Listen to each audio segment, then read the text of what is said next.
Good day, Miami alumni and friends. JJ Slager from the Alumni Association here, and welcome to a special presentation at Winter College 2026.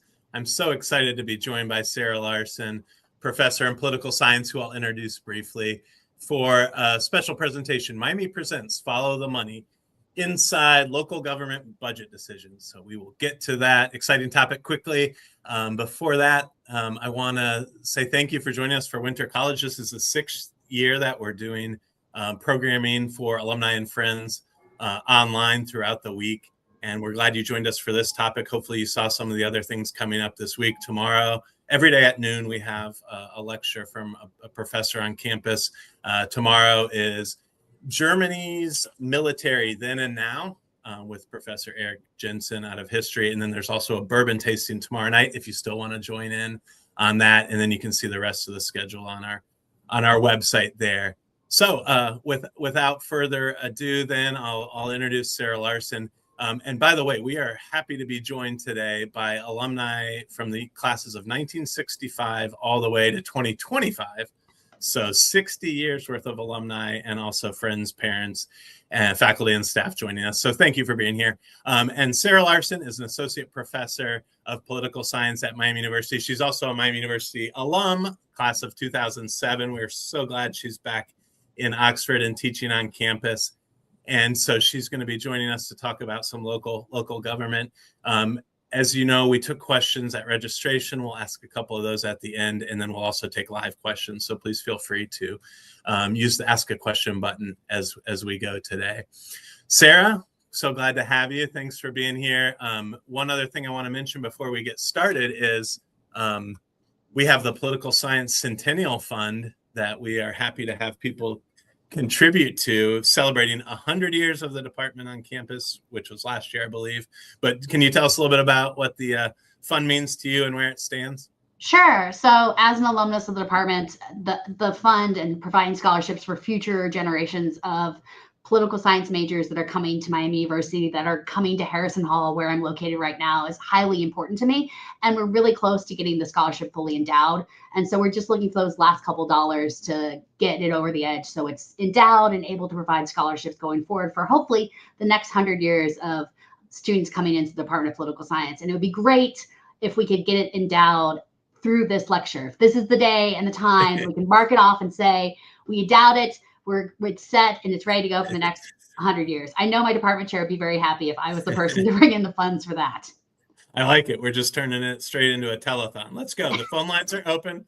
And I mean, they can call my office. My office number's on live if we want to take some live calls. No, this is great. We have made it very easy for people if they want to contribute to the Centennial Fund. If you're watching this live on ALC, below your video, below the description of the event, there's a button that says contribute to the Centennial Fund. So with one click, you can go over to the fund and contribute to the future of political science at Miami and great presentations like this. So without further ado, Sarah, I will turn it over to you, and I'll see you at the end for some questions. Sounds good. Thank you so much, everyone, for joining me today. And I'm excited to talk with you all a little bit about local government budget decision-making. I am a revenue side public finance scholar by and large, so this is something that's near and dear to my heart.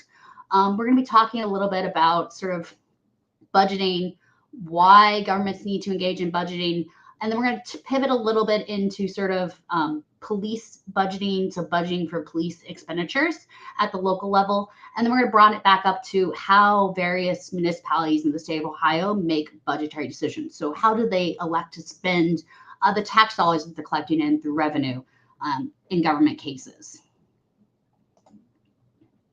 And so I think first and foremost, I need to do a little bit of a sales pitch and say, why should you be studying budgeting? Why is this something that's interesting to the public, to alumni? Why is this something you should pay attention to? And this is really, if we think about it in terms of local government officials, they're making choices about how public resources are utilized. And they need to, first and foremost, make sure that they don't run out of money, that local governments do not get into a point where they have insufficient funds, but they also need to make a case for the resources needed to appropriate to provide public services. So in the Oxford region and in most of Ohio, we had a lot of snow this month, and we had to do snow removal at the local level.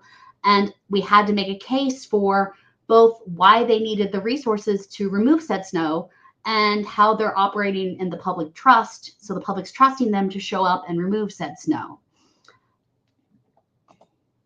And so, what is a budget?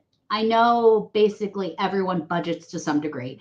When I teach budgeting to my undergrads, I ask them, how do you budget? And in some cases, their budgeting model is simply, I cover my eyes, swipe my debit card, and pray that there's sufficient funds in my checking account to actually allow for that transaction. But in the case of a governmental budget at the local level, what is it? Well, it's really a couple different things. First and foremost, a prediction, an educated guess about sort of where fiscal resources are going to be in the next fiscal year, as well as sort of the objectives of the government in using those fiscal resources to provide goods and services to the constituents. It's also a contract.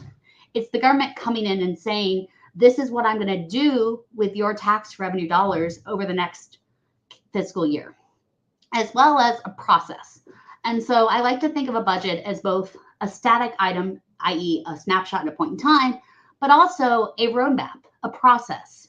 It's really establishing the plan that the government's going to have over the next fiscal year about how it's going to establish and maintain institutional power, as well as what goods and services it's going to provide. It's also a political instrument.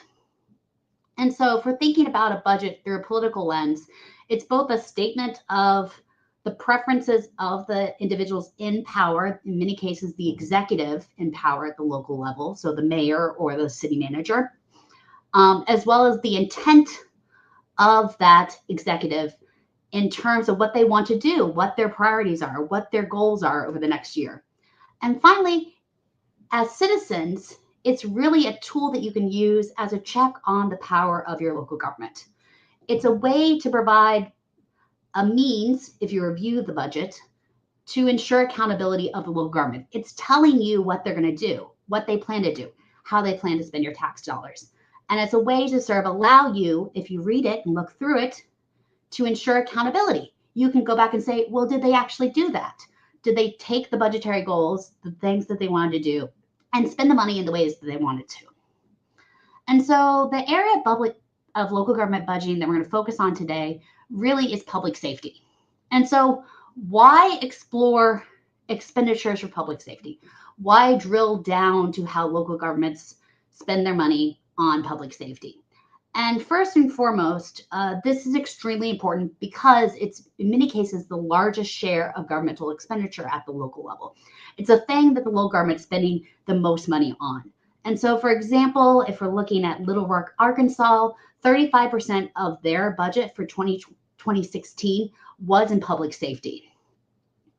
Places like Raleigh, North Carolina had 21% of their general fund in their entire general funds, their entire general fund allocated towards public safety expenditures.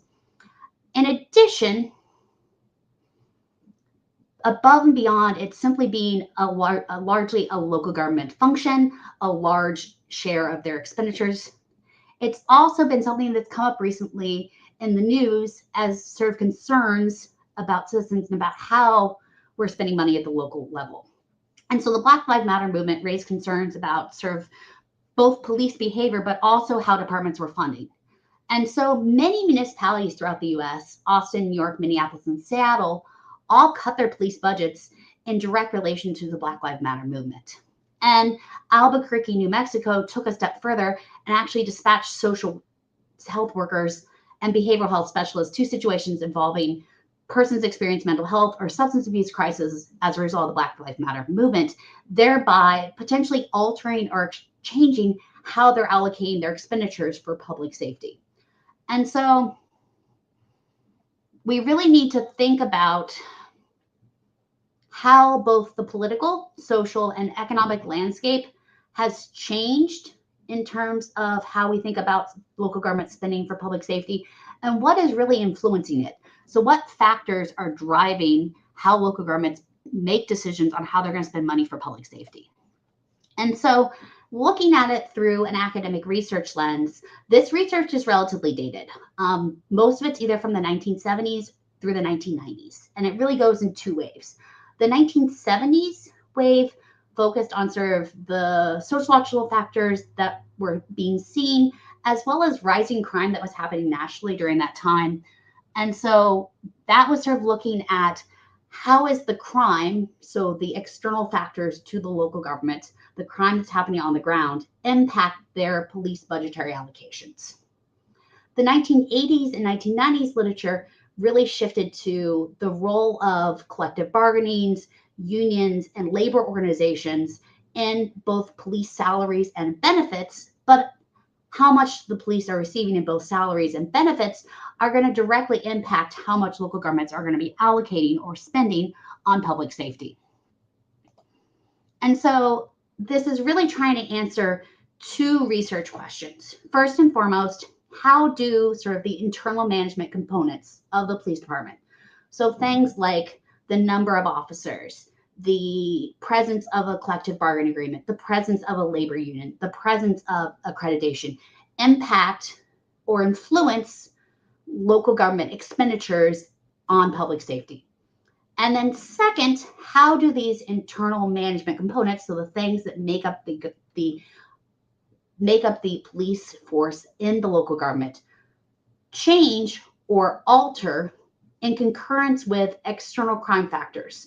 So crime happening in the municipality that is outside directly of the locus of control of the local government, that is potentially influencing police and public safety expenditures because they might be incurring things like overtime or additional forces needed if things happen like an unexpected murder in an otherwise sleepy town. And suddenly they're having to provide overtime for staff to go investigate said crime immediately. So first, how does the internal components, so the internal management components, the salaries, the number of employees, the type of employees impact expenditures? And then how does that impact in concurrence with sort of the external crime factors? And so if we think about this, they're really both, police expenditures are really driven by both internal factors, things that the government can control, things like the agency size, the governmental structure, things that they have control of at the local level. These are decisions they can make. They can make a decision to either hire or not rehire an officer for the agency. But they don't have control of external factors necessarily of that municipality, such as the crime itself that's happening, the economic conditions that are potentially happening nationwide that are having an impact on a local government, as well as the demographic conditions of their local government. And so the first thing that really is important here is sort of thinking about professionalization. As I said, I'm a revenue side public finance scholar, but I mainly teach in the undergraduate program, giving a degree in public administration to our students here at Miami. And the public administration degree and public service generally has said that professionalization of our public servants is a positive impact upon the quality of services that are received at the local level. And so it's believed that if your local government employees, your bureaucrats, your street level bureaucrats, such as your police officers, are professionalized, you're going to have better training, improved standards, and better quality control. And there's a series of literature here that you can see that does suggest that this does impact directly police expenditures. And so the Wilson and Barboland found that departments who had more norms of efficiency and legalism, so they had standards, had lower rates of serious robberies. And so in the case of police departments and law enforcement agencies, what does professionalization look like? And I'm sure in any case in your day-to-day life, you might have a professionalization or an accrediting body for your organization. Miami University just went through reaccreditation, but in the case of police agencies and law enforcement agencies, the accrediting body is something called CALEA. And CALEA was founded in 1979 through a group of bipartisan support at the time with federal support through the U.S. Department of Justice providing financial support to do this. And CALEA really came into being through this bipartisan drive, in part due to the civic unrest in the 1960s and the 1970s, and the failure or perceived failure of the general public of law enforcement to basically prevent and properly respond to this unrest. And so what does CALEA look like? And so CALEA accreditation is really at two levels. There are two tiers of it. So you can be tiered at meeting 180 standards or at the more sort of stringent 458 standards. The process itself has 5 steps, which takes 4 years in total. It's completely voluntary, so you can elect to go through a CALEA accreditation as a law enforcement agency or not. And approximately 4% of law enforcement agencies nationwide are accredited. The 2 largest reasons why law enforcement agencies have said that they have not gone through the CALEA accreditation is both the financial burden of the accreditation process. It cost funds, suggesting that there will need to be a larger output of public safety expenditures by the local government to go through said accreditation, as well as sort of the benefits of accreditation are contested. It's not clear necessarily that this accreditation process is really leading to all of the goals and benefits that the prior slide suggested were present in terms of understanding how it might lead to better public safety services. And so the other thing to note is that CALEA accreditation is not uniformly adopted across the US, but you will note that Ohio is one of the largest adopters. A large amount of law enforcement agencies in the state of Ohio have gone through a CALEA accreditation.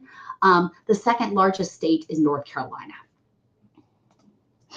And so, as I mentioned, this study is really looking at and understanding local governmental safety expenditures is looking at sort of internal components. So these are things within the locus of control of the local government to make decisions on. And so there's a couple things that we sort of know from the existing literature that suggest that there may be differences in public safety expenditures based on internal agency / officer characteristics. We know that higher salaries on average are provided to officers that are sworn officers. And so the larger share of sworn officers that you have within your agency, the larger amount of salary expenditures that you'll have, the larger percentage of public safety expenditures that you're most likely going to have. In addition, we know that there is a wage gap that's persistent between male and female police officers, suggesting that depending upon the gendered makeup of your agency's officers, you may have a difference in public safety expenditures based on what your percentage of your sworn officers are male and what percentage of your sworn officers are female, with the existing literature suggesting that there will be a lower salary offered to female officers versus male officers. In addition, there is existing literature that suggests that there is also income inequality across racial / ethnic groups, especially in the higher ranks of the police officers, such as sergeants and commanders. And so that suggests, as a local government thinking about public safety expenditures, there may be differences in public safety expenditures across the type of officers you have, whether they're being sworn or non-sworn, the gender breakdown of the officers in your force, as well as the racial breakdown of officers in your force. In addition, the other sort of internal factor here is the presence of labor unions and collective bargaining. And there's been extensive research suggesting that the presence of collective bargaining and a union are both going to lead to higher minimum wages for the officers in that agency, suggesting as a local government that your public safety expenditures are going to be a bit higher in the presence of unions and a collective bargaining agreement. And so all of these are internal characteristics, some of which that the government can directly control, some of which that the local government cannot directly control, such as the presence of a labor union or collective bargaining agreement, but are things to consider as a local government when thinking about public safety expenditures. contrast to that, there's been some research that suggests that they're making the force more civilian in nature potentially is a way to provide cost savings for the agency.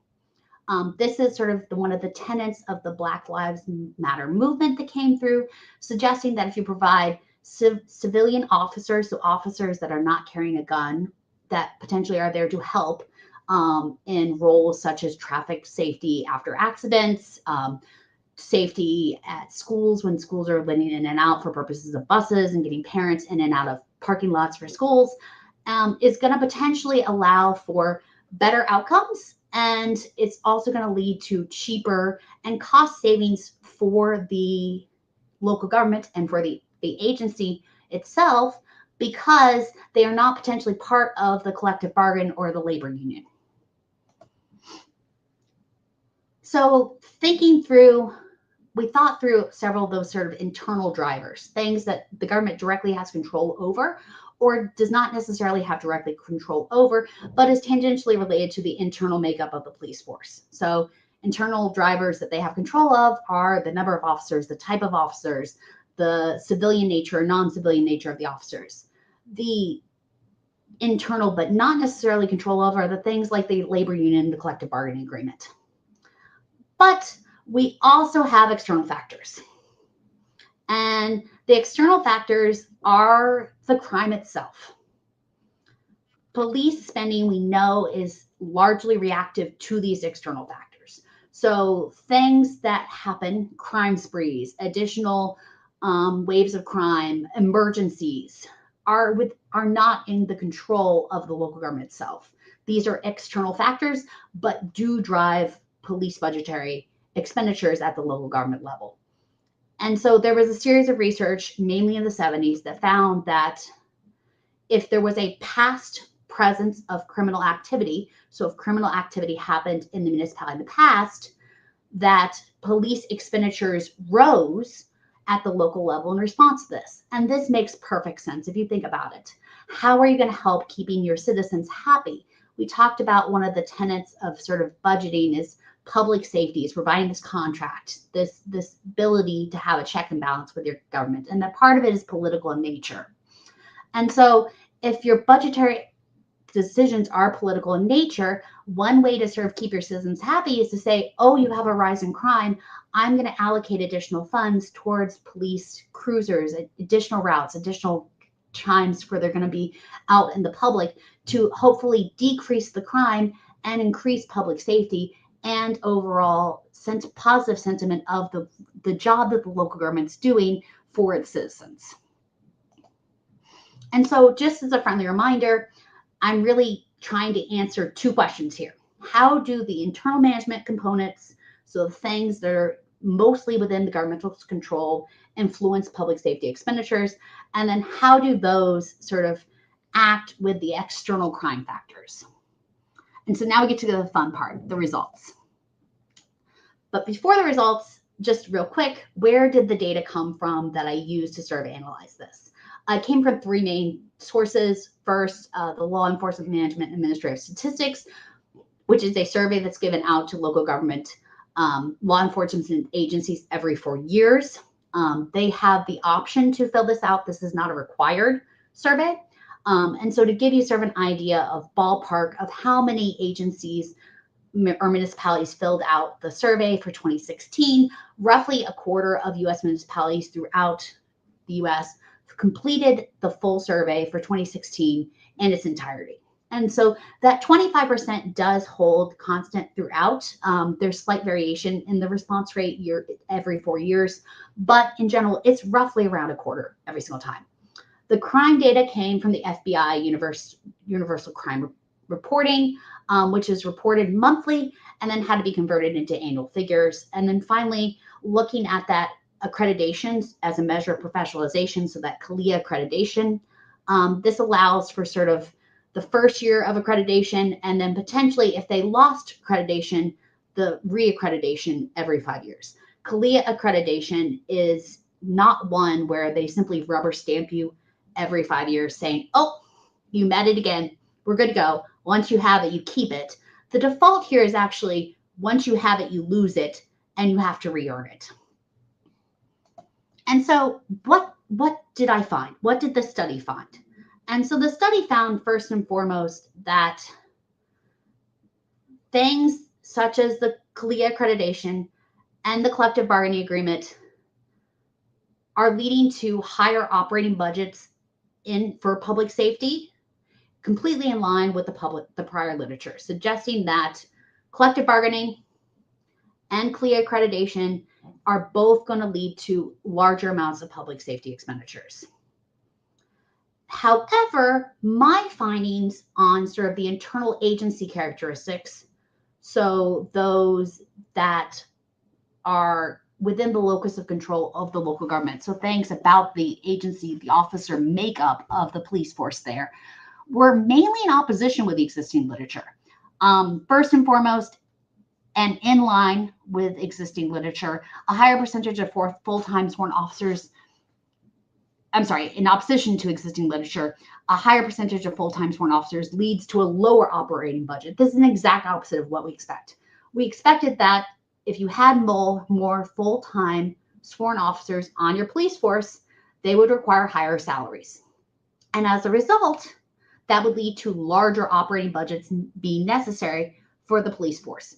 I found the exact opposite.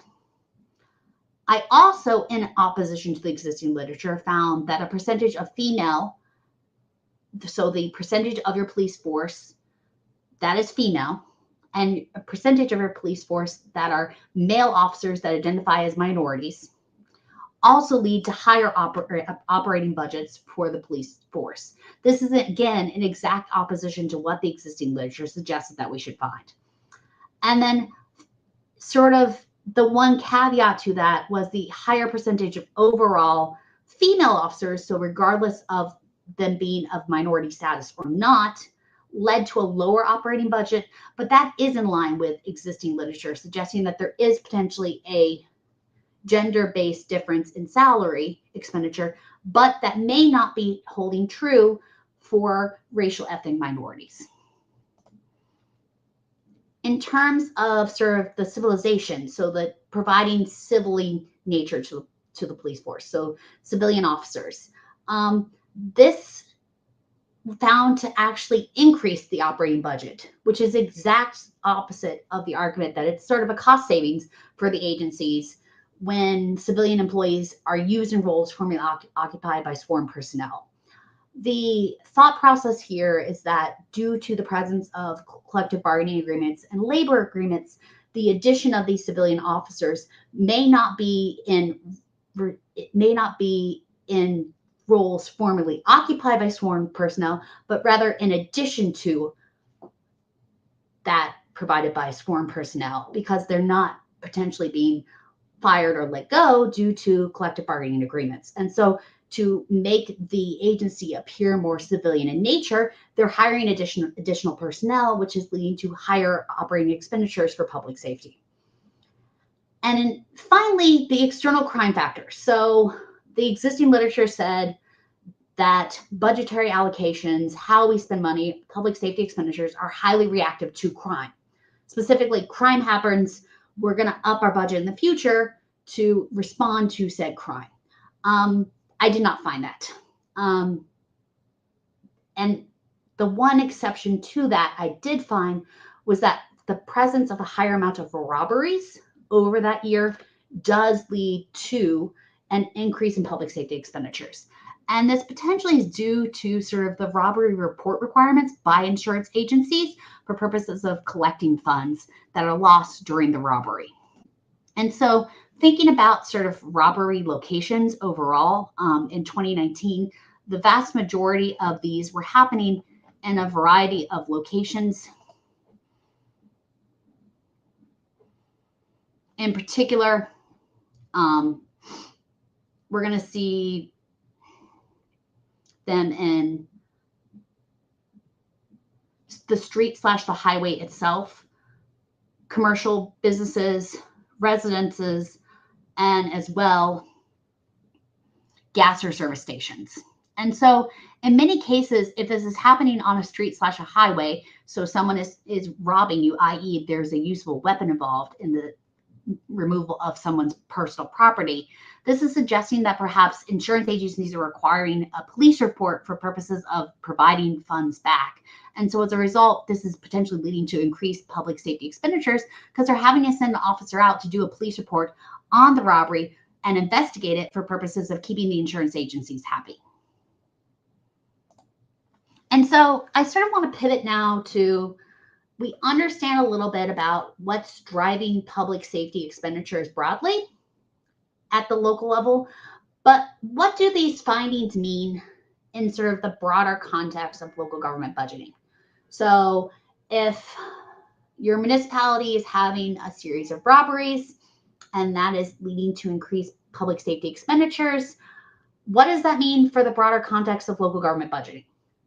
And it really all comes down to something that we in the budgeting literature call the fundamental budgeting question. And this came out of a work from V.O. Key in 1940. And he asked sort of a very poignant question. On what basis shall it be decided to allocate X dollars to activity A instead of activity B?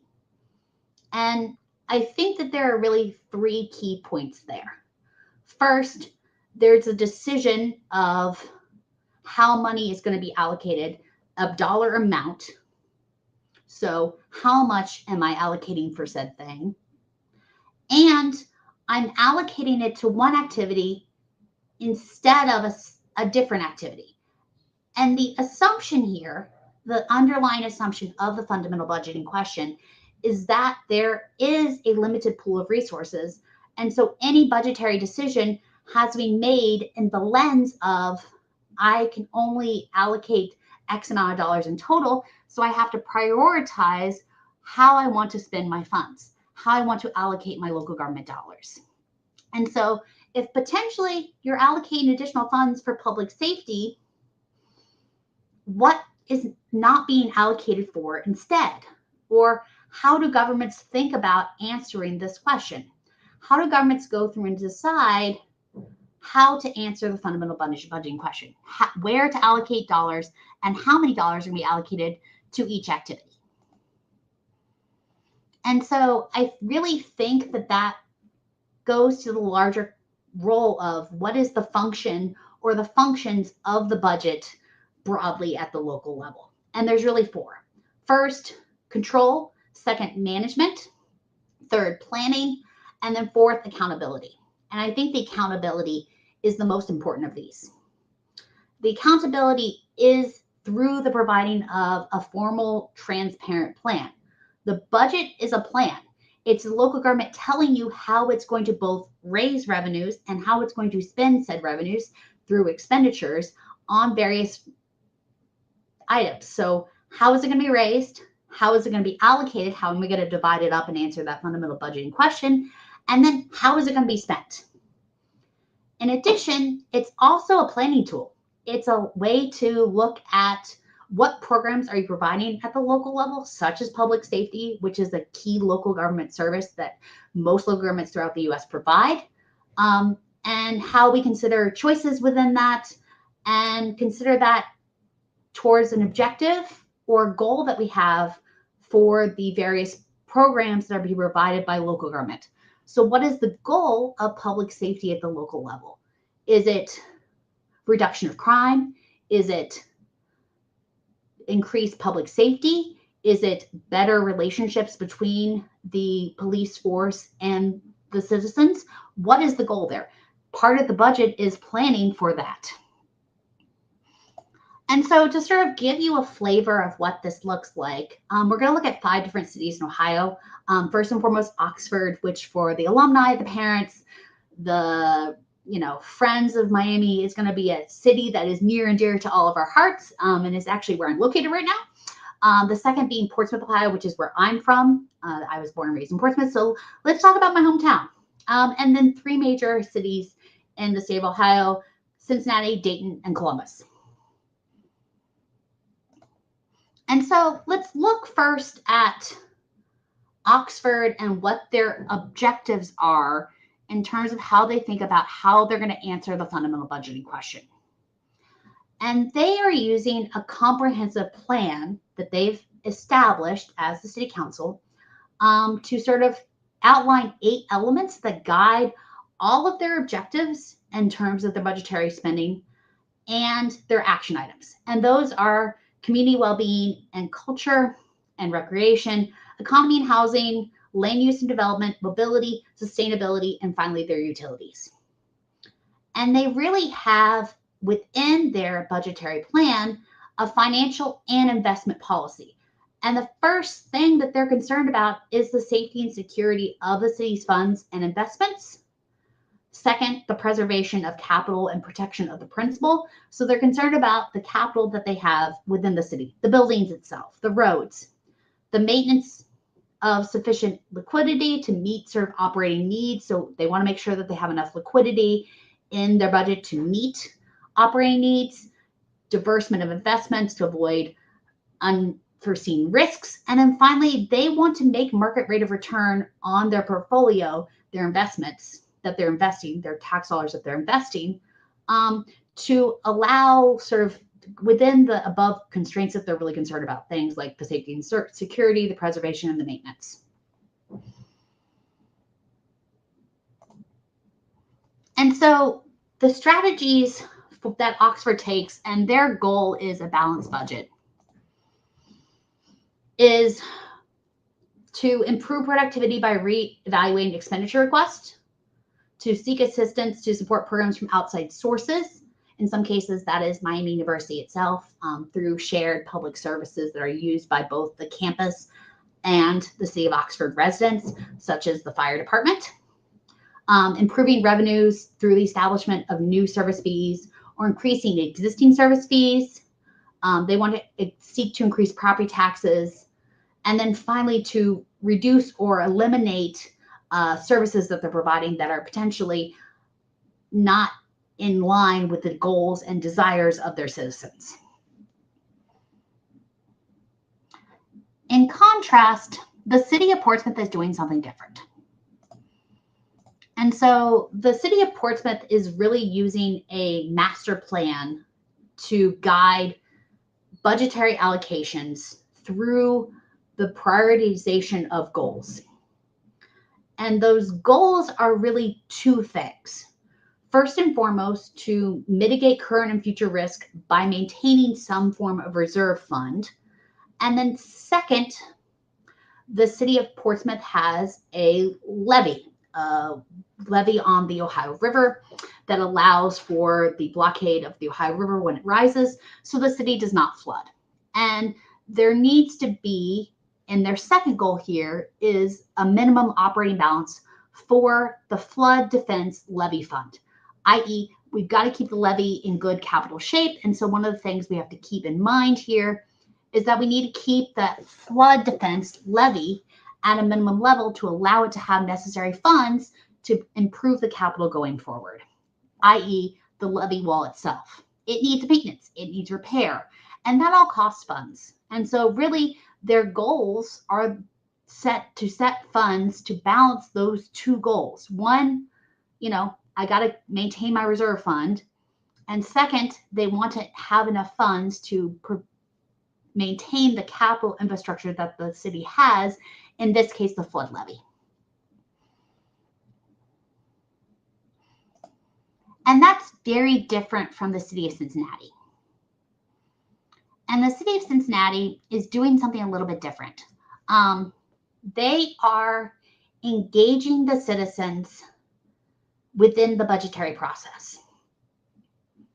They want the citizens to be involved in the budgetary decisions of the city. And they also want them to have the ability to comment on the budgetary decisions, the budgetary allocations that the city is going to make. And so they do this sort of budget engagement strategies with both just providing budget basics, virtual information sessions. So if I'm a citizen of the City of Cincinnati, how do I read the budget? How do I understand the budget? How do I get into understanding what the budget's telling me? Going to allowing public hearings for the Budget and Finance Committee. So having public comment, people can come in and talk about it. They've done support workshops to help people sort of understand how money is being allocated by the city and why those decisions were being made in the budget. And the goals behind this, so the role of sort of involving the citizens in the budgetary process in the city of Cincinnati, which we did not really see in the city of Oxford or in the city of Portsmouth, is backed by their sort of city mission. And the first two items that are in the city mission for the city of Cincinnati are first, the people itself, the citizens, and second, accountability. And so providing increased budgetary transparency as well as increased citizen involvement in budgetary decision making brings in both the people, the citizens, and allows for increased accountability in budgetary decisions. And so what is the city of Cincinnati really thinking about in terms of their budget? And so the city manager has really focused on a couple different things. First and foremost, public safety and health. Second, growing economic opportunities. 3, thriving neighborhoods. 4, fiscal sustainability. And then finally, excellent and equitable service delivery. And what does that mean? So that means that first and foremost, the city of Cincinnati is focusing on public safety, suggesting that if we go to the city of Cincinnati's budget and look at their budgetary allocation, public safety is going to be one of the largest budgetary allocations made by the city of Cincinnati because it's one of their strategic priorities. They're saying first and foremost, we want to spend money to provide for both public safety and the public health of our residents. And so you can see here that in many cases, local governments put public safety as one of the first priorities in terms of budgetary allocations, suggesting understanding what is driving how they're spending money on public safety is key for budgeting appropriately going forward. The city of Cincinnati, again, I said, is doing something a little bit different. And so the city of Cincinnati is engaging in something called performance-based budgeting. And so performance-based budgeting is where the city is actually going to be looking at how the budget allocated dollars are being used by the various agencies or cost allocators in the budget, how they're performing, and if said dollars are actually getting sort of the quality back that should be expected for the performance. So how are those agencies working in terms of performance and in terms of the dollars they're receiving? And so the city has something called the Office of Performance and Data Analytics that leads each department in the city of Cincinnati through a process over a 2-year period to basically establish a service catalog, which allows them to identify the services that that agency is providing, and then how to measure and identify performance measures, which include data points such as the volume of people that are being served, and performance goals for each of those services. And so the way to engage in performance-based budgeting is to say, what are we doing? How do we measure what we're doing? How do we engage and make performance measures? And then finally, how are those being met or not met? How are you meeting the milestones that you want to meet as an agency within a government? Turning to the city of Dayton, you'll see again something completely different. Dayton is concerned with some other different things. They are concerned about economic and community development. They're concerned about infrastructure. They're concerned about corporate services and governments, their buildings and environmental safety, and finally, justice. And so what does that look like in terms of Dayton's priorities for budgetary expenditures? Well, they're first and foremost concerned about their aging infrastructure and equipment, suggesting that Dayton has a different goal here. The city of Cincinnati was concerned about public safety and health, public health. The city of Dayton is instead saying, I'm concerned about the infrastructure that we have, the capital that we have, the buildings that we have, the things that we own, and the fact that they're going to need to be replaced. And capital expenditures by local governments are extremely expensive. A capital expenditure by a local government is something that is being spent on something that's going to have a shelf life of more than a year. And so these are things like buildings, roadways, fire trucks, police cars, a pool, a community park. And so they're suggesting that they're sort of concerned about the aging infrastructure and equipment and potentially need to replace it. In addition, they're wanting to invest in cybersecurity and IT. There's been a sort of a rise of hacks and tentative hacks of local governments, obtaining data from local governments. And so they want to invest in cybersecurity. And again, this is different from every other municipality that we've talked about thus far. What about Columbus finally? Well, Columbus is really using a strategic roadmap. And that's based on their shared values that they've identified as a city council, the mission of the city, and the vision of the city. And the vision of the city is a Columbus where equitable opportunities foster prosperity for all who call Columbus home. And their priorities, their strategic priorities, are those 6 you see up there. And the 6 strategic goals that they have are the housing, the safety, the mobility, prosperity, operations, and culture. And so what does that look like in practice? Well, in the city of Cincinnati, they're using a goal of strategic priorities and goals. And so the office of mayor, during the budgetary process, establishes strategic priorities and goals for the upcoming year. So the executive of the city of Columbus says, these are my strategic priorities and goals over the upcoming year. And then those goals are sent directly to the various departments under the purview of the mayor. And they're supposed to use those goals as a guide in submitting departmental strategic priorities and performance measures, if applicable, as well as their budgetary requests for the next year. So the city of Columbus is really a top-down budgetary model where the mayor is setting strategic goals and priorities for the following fiscal year and saying, agencies, departments, please align your expenditure requests for the next year within those goals.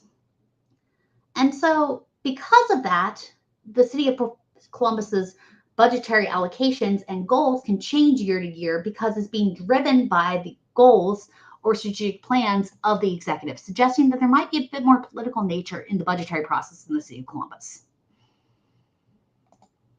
And so what did we sort of learn in all that? First and foremost, the city budgets are not a one-size-fits-all. I got to give a shout out to the Student Research Associates at the Center for Public Management and Regional Affairs, one of the centers in the Department of Political Science that I'm affiliated with. They found this picture for me, which I think is a great graphic to sort of highlight the fact that, city budgets are not a one-size-fits-all. I could talk for hours upon hours upon hours and give you various budgetary strategies, various budgetary approaches at the local level, but they're all going to be different.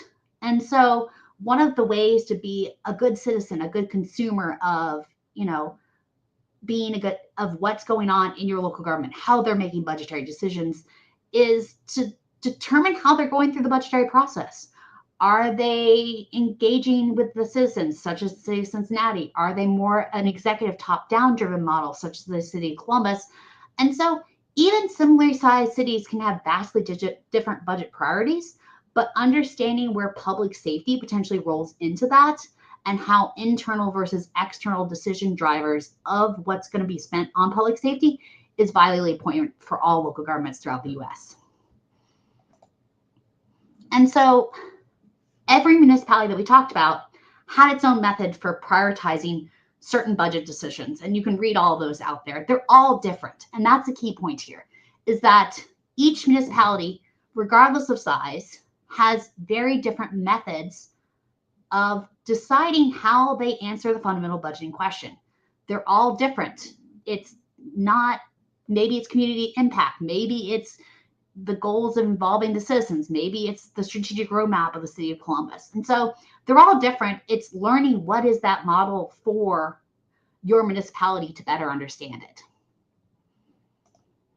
And so with that, I will turn it over for questions. I'm looking forward to answering questions. JJ, you around? Did I lose JJ?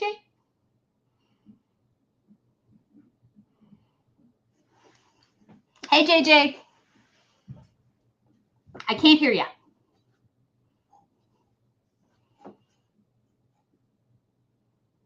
Does this work? Yeah. Did you learn something about local government budgeting in the last? I did. That was very exciting. I was unable to find my cursor because I was so enthralled. So here we are. Yes, please join us for questions. If you are watching live, there's a question link, should be off to the right of your video on the Alumni Learning Consortium page. And we encourage you to submit those. I'll keep an eye on those. We'll ask a few. And we have a few that were submitted ahead of time. So we are going to start with those. And the first one I think is more of a comment. It's from Evelyn, and it says, how does it feel to be an absolute icon? I'm not sure that I'm at icon status yet, but I do appreciate Evelyn's comment. Evelyn, if you're watching, please send me a life update. I need to know how things are going post Miami. Hopefully, she's learning about budgets or engaging in budgets or using some stuff she learned in the classroom here in her real world goal. She's a bureaucrat now for local government, which is great. Awesome. Love to hear the success stories. All right. Thank you for that. And let's see. The next question is from Maura from the class of 2001. And she says, how can budgeting decisions impact housing? So I think this goes back to sort of the examples I was talking about at the end. If one of the priorities of the local government is housing, is providing affordable housing, is housing infrastructure, is thinking about sort of land use and development, such as the city of Oxford has and their budgetary strategic goals, that is going to impact it. So it's answering that fundamental budgeting question. And if the answer that the local government comes up with is housing is one of our priorities, housing something we care about, then that will impact expenditures on housing and potentially how housing is, provided, allocated within the municipality. Okay, thank you. I have another one from Kudarail from the class of 23, and they ask, how did you choose this topic for research and any advice for others choosing research topics? So I chose this in part due the public safety expenditures and understanding public safety expenditures was I saw the news when sort of the rise of the Black Lives Matter movement, and I went to the existing literature, the academic literature that we have, and said, okay, what does the academic literature say about how we allocate money for public safety expenditures? And I realized it was all really, really dated. The reality of how we think about budgeting and how governments budget in the 1970s and the 1990s is vastly different from 2025 or 2022 when this all sort of started rising up. And so as a result, I just sort of wanted to update the question. I sort of said, I see something in the news that's interesting. What's going on in reality now? What is driving how governments spend their money? And so I think finding interesting research questions can sometimes come from reading something in the news and then going, well, we haven't really thought about that in a while, or we haven't thought about it in a while in the research. Maybe that's a cool research question for me. Or what sparks your interest? What do you find that is something that local governments are doing that perhaps you want to study going forward? One of my students who's working on an honors thesis right now is thinking about community engagement and various forms of community engagement throughout the state of Ohio and what that looks like. How do local governments engage with their citizens and how they measure their community engagement? And she got into that because she did an internship and saw some of it firsthand and then wanted to study a little bit further. And so perhaps as you had some past experiences, you go, I saw this one-off time, I want to study a bit further and a bit more systematically. Perfect. All right, we've got a couple live questions coming in. First one from Jeff. And Jeff asks, how do you reconcile the difficulties in police hiring with the need for professionalizing agencies and keeping salaries low? So I think that there's a couple things there, Jeff. First and foremost, thinking about is the goal to keep salaries low or is the goal to keep salaries competitive? And to hire professional forces, you potentially are going to be competing with the municipalities around you for hiring officers because you're not hiring in a bubble by yourself. You're hiring a pool of trained individuals that are potentially also have the ability to go work for the 4 municipalities around them if you've got several in the area. And so it's thinking about how am I competitive in both my salary and how does that relate to other municipalities in the region? And does that potentially drive my decisions on police hiring and professionalization? All right. We have one from Devonte. What are the best places to find strategic budget initiatives for our communities? Sure. So if you're looking at the budget itself, it would be going to the budget PDF that your municipality is going to have online. If they don't have it online, it's readily available to you through your Freedom of Information request. All local governments should be providing their budget in some form of transparency to their citizens. If it's not on a website, you can go ask them for it. And their strategic priorities should be in there at some point as they've outlined it. If you're asking the question on how do citizens identify strategic priorities, how would a citizen potentially grassroots identify strategic priorities of budgetary expenditures for the local governments, I would say, well, what are the needs of your community? What are the things that need to be addressed? Why does allocating X amount of dollars to activity A make the most sense for your community? And so that may be that your community recently experienced a natural disaster. And so you need to rebuild infrastructure as a result of that natural disaster.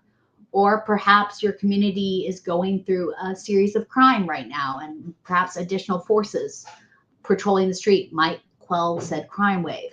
And so I think as a citizen, it's looking around and saying, what are the main needs of my community? What are the things that need to be addressed? And how might spending budgetary dollars there make the community better? I mean, the budgeting contract is a social contract. You're giving tax dollars, your revenue, to the government and trusting them to spend it in an appropriate manner through expenditures to provide you public services that you want. And so you're engaging sort of a social contract with your government saying, I trust you to do the right thing. And if they aren't doing the right thing, then make your voice heard. Go to a city council meeting, go talk to them and say, I don't necessarily agree with how this budgetary accounting is happening. I really need to address X. Have you thought about X?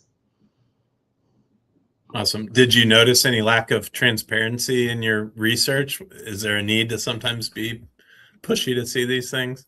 Yes. And I think that's more the fact that local governments that are very, very small may not have the infrastructure in place to put everything online. Or the number of employees to put everything online and keep everything updated online. And so sometimes it's you pick up the phone and call them. They're very, very nice about it, but they just don't have the bandwidth to have everything on the World Wide Web 24/7 and perfectly up to date. Yeah, not necessarily nefarious, but no, I don't think it's nefarious. I just think it's, lack of employee and time. Yeah, right. All right, one last question. The police budgeting is a hot topic. This one from Keith. How would you measure differences in police budget practices or trends between urban and rural communities? So the urban versus rural communities is an interesting question. In part because certain rural communities don't provide their own police forces. They contract them out to larger municipalities in the region. So if we're thinking about townships in the state of Ohio, the smallest form of local government, not every township in the state of Ohio actually provides their own police force. Some contract with larger counties or the city nearby to provide police services for them. And so part of the difference in police budgeting between urban and rural and small and large can be, are they actually providing it themselves or did they contract out to someone else? The other sort of big difference in police budgetary expenditures between smaller municipalities and larger municipalities are going to be how they handle things like police cruisers. So every police force needs a police cruiser, right? At least one.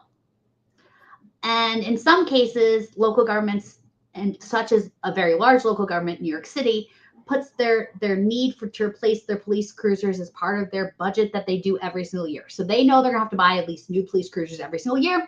So that's on their operating budget. I'm gonna need 50 new police cruisers every single year across the board. That would be vastly different from a place like the city of Portsmouth that potentially is gonna replace a police cruiser in 20 years. And so that might be something that they're budgeting for once every 20 years versus annually. And so the other sort of big difference between those are going to be things like how we think about buying infrastructure, in this case, the cruisers themselves. All right, perfect. Well, thank you for answering the questions. Thank you again so much for joining us. And thank you, of course, for coming back to Miami. We love to have alumni on faculty, obviously. So that's awesome. And we really appreciate the time, Sarah. I'm happy to answer any other questions. People are happy to send me an email with a question. Again, I'm in the Department of Political Science. You can find me on the Department of Political Science webpage. Shoot me an email if something came up and your question was not answered during the time allotted. I know I talked a little bit longer than I wanted to, and so perhaps we didn't have enough time for all the questions. And then finally, don't forget that Centennial Fund. We'd love to see it fully endowed. Yes. Today is the day. Yeah. Reminder, that should be below your video. If you scroll down, past the captions, past the description, there's a link to take you right there and help us get that Centennial Fund funded and support future political science students. We really appreciate any consideration of that. And we really appreciate you joining us for the first session of Winter College. There's 7 more this week, as I mentioned before. So please take a look at our Alumni Learning Consortium webpage. The link is there. And you can see the rest of the things going on this week. Besides what I mentioned before, we also have a World Cup discussion. We have a Vietnam War discussion. We have an alliance between the tribe and the university, and then a wine tasting on Friday. So please join us again later this week. Thanks for being here today. Thank you again, Sarah, and love and honor. Bye, everyone.